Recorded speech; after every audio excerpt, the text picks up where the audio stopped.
who else is going to come? Y'all, if you're going to come, go ahead and come up here and stand.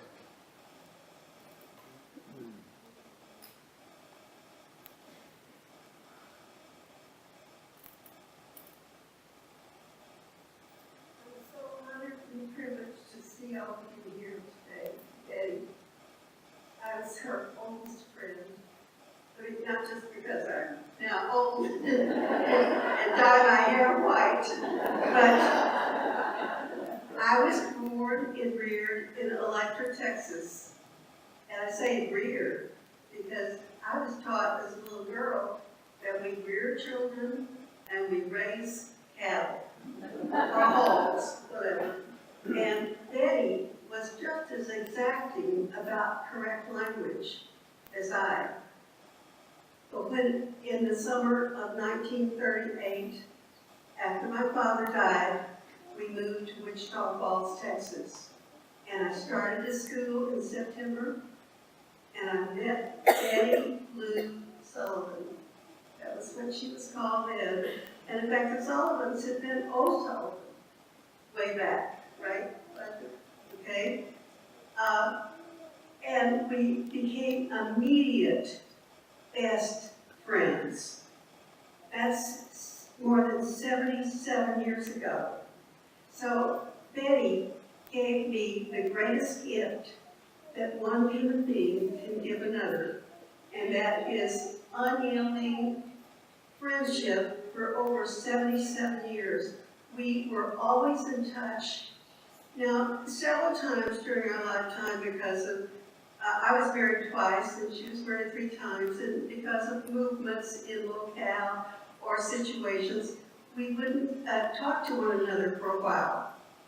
But the minute we did, it was as if we'd never been apart. I mean, there wasn't any lapse. Our friendship was so close and so endearing.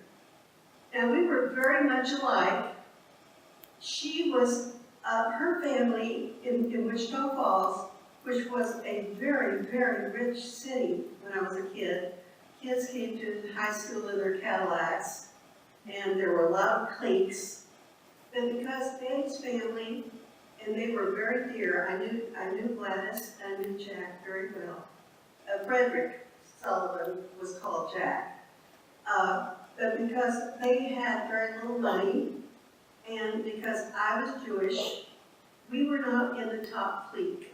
We had to make our own fun, but we did. And we were outstanding students. I was the smart ass who always was waving my hand, I know, you know, I wanted to be the smartest one in the room. You know people like that, they're disgusting.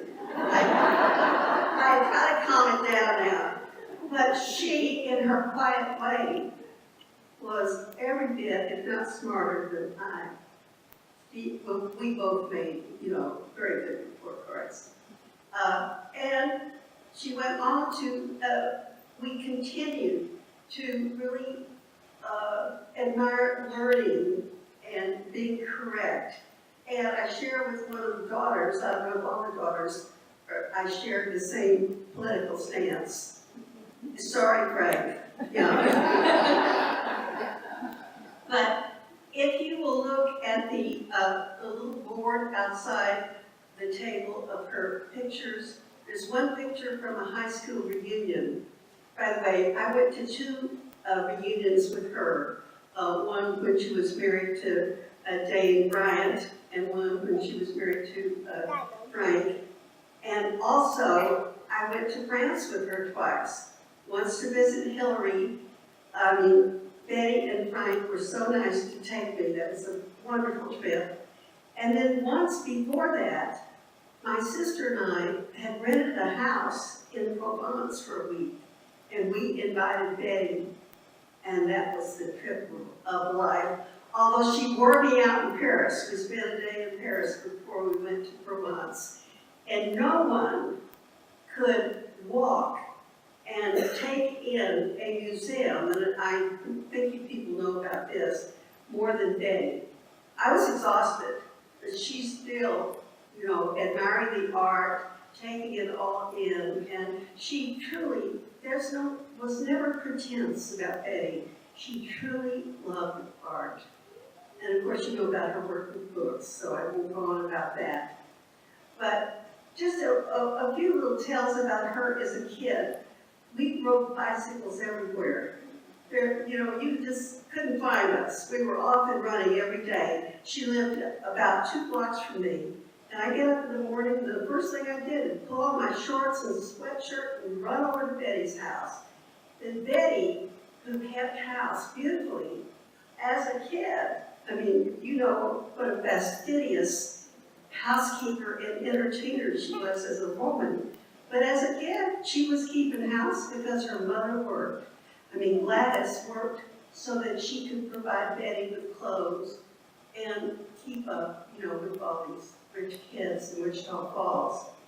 So Betty and I would watch her finish sweeping and dusting, and then she would wash her face, comb her hair, and this beautiful, beautiful girl would appear. And she became more beautiful the years that I knew her.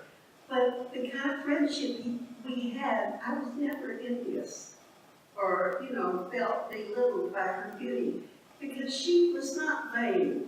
She loved to dress up, she had great style, but she did not have that kind of vanity that puts one off. She was just a loving person.